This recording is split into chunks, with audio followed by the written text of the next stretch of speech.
Vergiat, για ένα λεπτό. Merci, Monsieur le Président. Difficile d'intervenir sur la situation en Côte d'Ivoire tant celle-ci évolue sans cesse et tant elle est effectivement confuse. Au préalable, je voudrais remercier mes collègues shadow qui ont travaillé ce matin sur la proposition de résolution qui vous sera soumise demain, car nous avons tous travaillé ensemble pour que cette proposition soit équilibrée et qu'elle préserve l'avenir.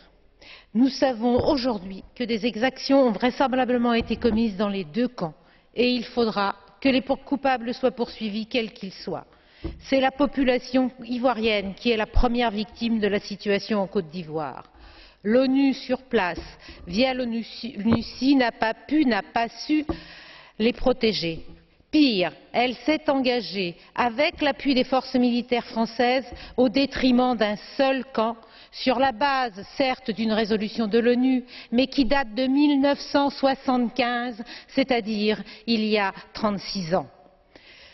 Le président en exercice de l'Union africaine, M. Obiang Nguema, l'a clairement condamné hier. Heureusement, elle ne nous semble pas participer à l'assaut final que semblent en train de lancer les troupes de M. Ouattara. De ce fait, nous n'avons pas voulu nous associer à cette résolution et nous ne la voterons pas.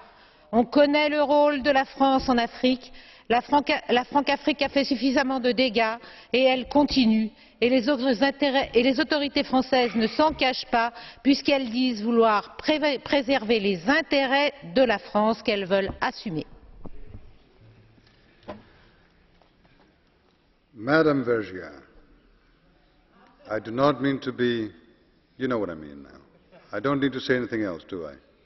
Okay, thank you. Mr. Goldnish, a minute and a half.